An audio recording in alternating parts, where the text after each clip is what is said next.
right. Good afternoon, young man. How you feeling? You feeling good? Feeling great. Feeling great. Productive little morning so far. I had to take the dog to the vet for a little animal checkup. He's all right. He's all right. Matter of fact, I think they tried to upsell me on some ear cleaning, on an ear cleaning. He's like, oh, has he been acting weird? Has he? No, he's fine. I know what it smells like. I know what it looks like when he has an ear infection. His ears, don't He you? ain't, yeah, he ain't got no ear infection. He's fine. Yeah. We should clean our dog's ears. That's not that hard, bro. Nah. It's not that hard. Like I think to clear it out, I had to like squirt some in his ear, let him do the shaking, and then, wipe it a little bit, let it marinate. But no, I don't know if any of y'all have ever been around a dog with an ear infection before. Yeah. The smell is so pungent that it woke me up when he walked into the room. My bed was pretty low to the ground, but like, it's got a frame and a box spring. He walked into that room. I said, "Ooh, good morning, Morty. You're going to the vet today." That's a reference for the OG. Only a couple people are gonna understand that reference, bro. Only a few people. I hope that joke lands, man. I hope that lands, man, because that meant a lot to me. That little joke meant a lot to me right here. Well, you'll see the reaction on the chat board. Usually, you'll get the reaction to it. All right, so let's get into. Let me go a little off the beaten path for you. It's still football, but it's college. Are you shocked the stupidity and by the way, they're supposed to be smart at Northwestern. Are you shocked that this is still going on in today's world? Like that you still think you can get away with hazing? Like that's the part I kind of find ignorant and stupid. That by now you should know, one, there's no need for it anyway. Plus, they have pushed it to an envelope that's disgusting. What you're doing now to initiate people or whatever. Are you shocked that it's still going on? That people would be still that stupid at big programs like this to try to get away with this? No, not particularly, because I don't know how old Pat Fitzgerald is, but I know if he's known Darren Ravel for 27 years, that he's probably at least 50-ish. Yeah. Until right it takes a long time for a generational cycle to complete. And right now, there are coaches, many coaches, most even, who are still grew up in that era where, you haze, tough love, suck it up. If you don't do this, then you're not dedicated to the team shit. And until that cycles out completely, I'm not gonna say dies out, because like I'm not trying to do all that, but like until that era cycles out, with the exception of the few who have, who have evolved with the times, of course, then I'm not gonna be surprised when things like this pop up. It's gonna be another 15 years or so before we start seeing, people who are in my generation or so, who grew up in that I'm not fucking doing that era, right? Just finally get up to the coaching ranks. Like, so like, no, I love that. It's disgusting. It's awful. But I'm not shocked. I'm not shocked and surprised. Oh my God, how could this happen in 2020? I believe it. Like, you still see these things, trickle down high school level, college level. But yeah, dude, hazing, especially in the era of a transfer portal. Now, I don't know how much control coaches have over players that enter the transfer portal. But man, if that was me, the second y'all asked me to do this little Shrek run, the second y'all asked me to take my clothes off and do anything, I'm out. And I'm talking on my way out too. I'm entering that portal. I'm telling every coach, every school that contacts me why I'm leaving. What happened? Is it competition? No, he made me take my clothes off and run around in the locker room. No, he made me do that. It was sexual harassment in there. No, we're fighting, actually. If you try to make me do that, we're fighting, actually, is what we're doing. Yeah, like I'm gone. He's 48, but I never thought of that explanation. It's a generational thing that we've got to kind of get through it. And maybe we need enough programs to suffer and embarrassment and all that to kind of set the example for the next generation. Like, yo, bro, that's stuff that used to happen. Oh, we don't do that shit here. Like you mentioned, like Northwestern is supposed to be a good school of smart people. You know what Northwestern is known for, at least in our circle? It's a journalism program. Yeah. It's a journalism program. And that's what you saw on display here. That's what you saw. What those students were able to uncover, despite the backlash it was going to get from boosters and big time Darren Rovell type reporters, and even I've seen a high powered agent. I'm not going to drop names, but I have seen a high powered agent even take the side of Northwestern after the firing because he's got Pat Fitzgerald's back. A major agent with big time clients did that. So, like, in the face of all that adversity, to still stay true to your journalistic integrity and do the work they did, I mean, it's worth a massive round of applause, man, because, like, those kids really did their thing on that. It's something that school, while obviously the acts of themselves are something to be ashamed of, the actions of that journalism program and that student paper is something to be proud of, conversely. By the way, did you check the chat board? See all the smiling faces and laughing I faces? did not. I'm on my I'm using one of my phones right now for the camera, so it's hard to like tap into it. I can try to hop on the YouTube live. You're getting reactions, so just so you'll know, you are getting. As long as they get it, man. As long as they get it, that's what makes me happy. They get it. They're definitely getting it there. All right. Before I ask you about Dalvin, which there's really not much there to talk about, but Kyler Murray. I was a believer in Kyler Murray because I thought, out of all things, he's a passer. And to me, he wasn't going to be the guy that was going to be running all the time. He can run, but he'll run because he has to run and all that kind of stuff. And he's a water bug. It's hard to catch him. But now he is coming back from a knee injury. And because of his lack of commitment, professionalism, whatever it is, and maybe he doesn't study enough or whatever, I'm kind of almost at the point that, and maybe this year's unfair because he's coming back from a knee injury, but I'm almost at the point where I'm kind of saying, yeah, this kid may not cross that threshold to become the franchise quarterback. Where are you with Kyler Murray right now? I want to see Kyler Murray in a stable system. I don't know what Gannon provides. I don't know what kind of coach he's going to be. I'm just trying not to judge him based on an awkward opening presser because Sirianni was awkward as hell in his opening presser, and he just led his team to the Super Bowl in his second season. So I'm not going to judge. Actually, likable. I like Sirianni.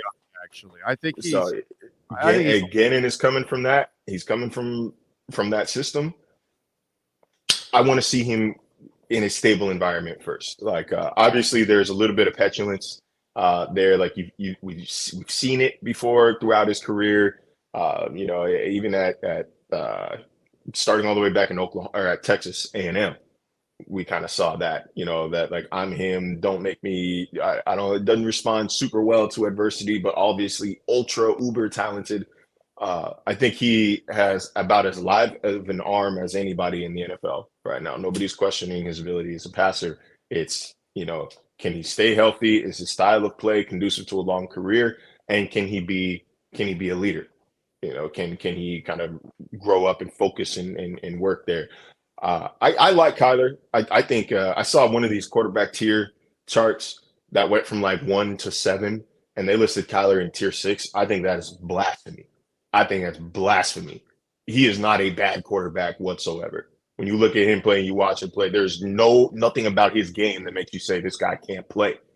Like that's crazy. I think the Cardinals have just been a pinnacle of dysfunction ever since he was drafted there. You don't get back-to-back, number 1 and number 4 picks in the draft, number 1 and number 3 picks in the draft without being awful.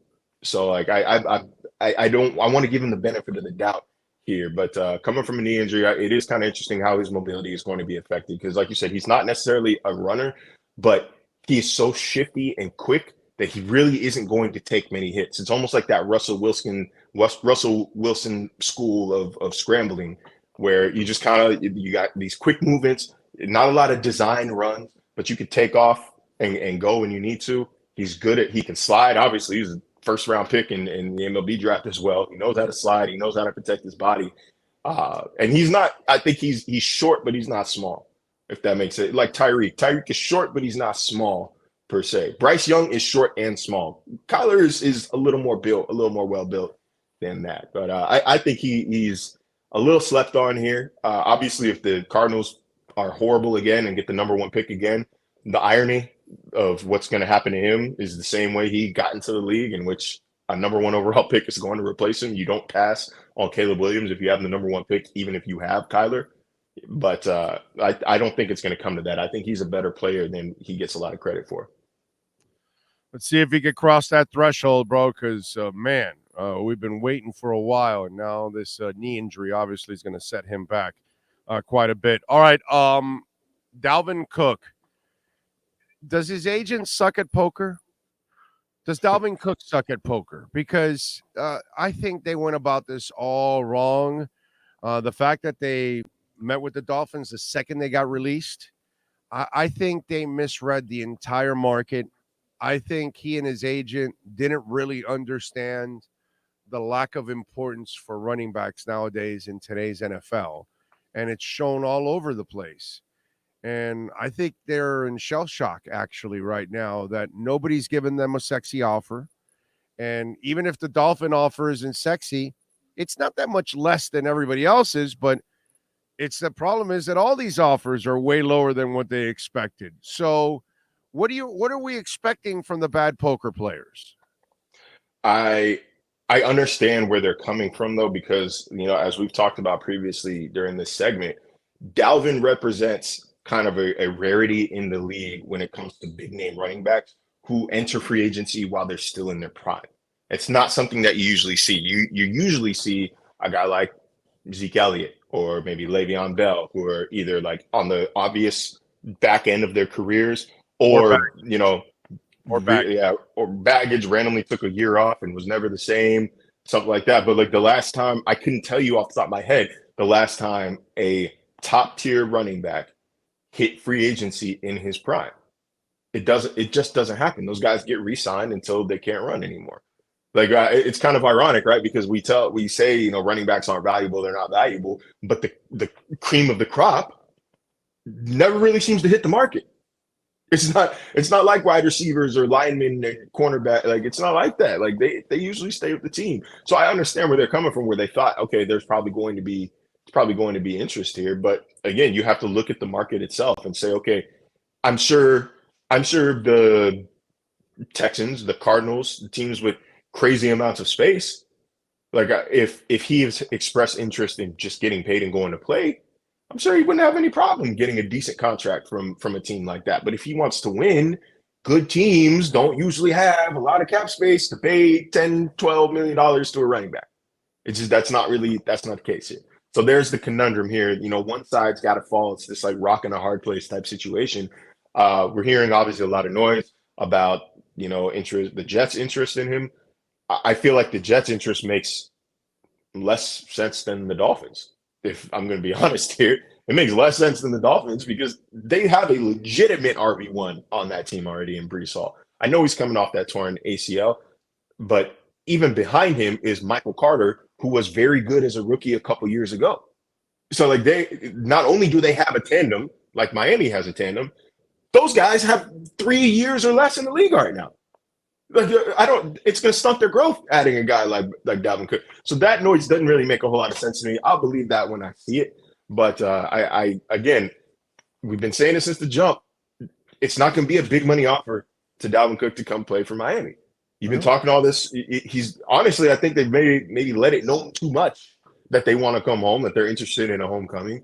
Because now the Dolphins have they're saying, what do we need to bid? Who are we bidding against? Right. We're not going to overpay. You just said you want to come here. I'm not going to pay.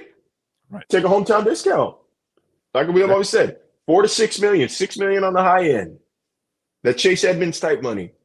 That's the kind of deal that's going to get Dalvin Cook to Miami. It's not going to be 8.5, 9.5, 10. It's not going to be anything crazy. I'm with you. All right. Follow him on Twitter at Marcel_LJ. And, of course, catch his work there at ESPN and doing his thing here twice a week with our Welt Rheaume Miami Dolphins report. Marcel, enjoy the rest of your day, my friend. We will catch up later in the week. Thank you, sir. Yes, sir. There you go. Marcel Louis-Jacques. Call my friends at Welt Rheaume. Jeff Welt, Daniel Rheaume. They know how to get it done, folks. We are in hurricane season. Okay? It's going to be raining every day.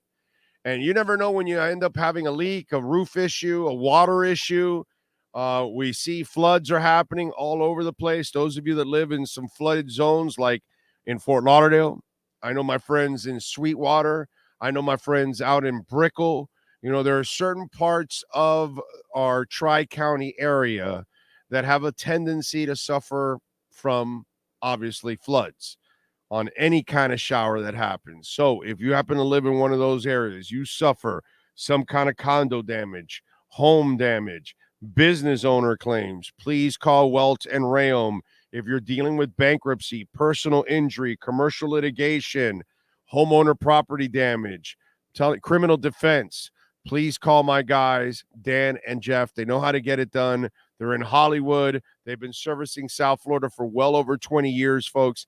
954-966-4646. Better yet, save it on the cell phone, okay? One of our listeners that lives in Orlando came down to hire Welt Rheaume. You can do the same thing, but what I want you to do, you may not have any water damage right now, thank the Lord.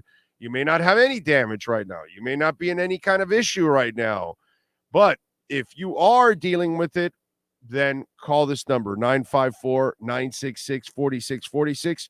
But better yet, save it because you might need it for a rainy day. We are in hurricane season. So the second that damage happens, you're going to call the insurance company. You're going to make that mistake, and they're going to send their adjusters. Instead, call Welt Rheaume. They will send their adjusters. 954-966-4646.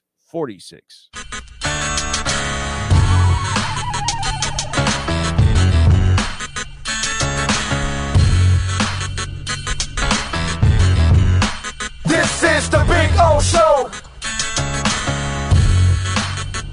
This is the Big O Show.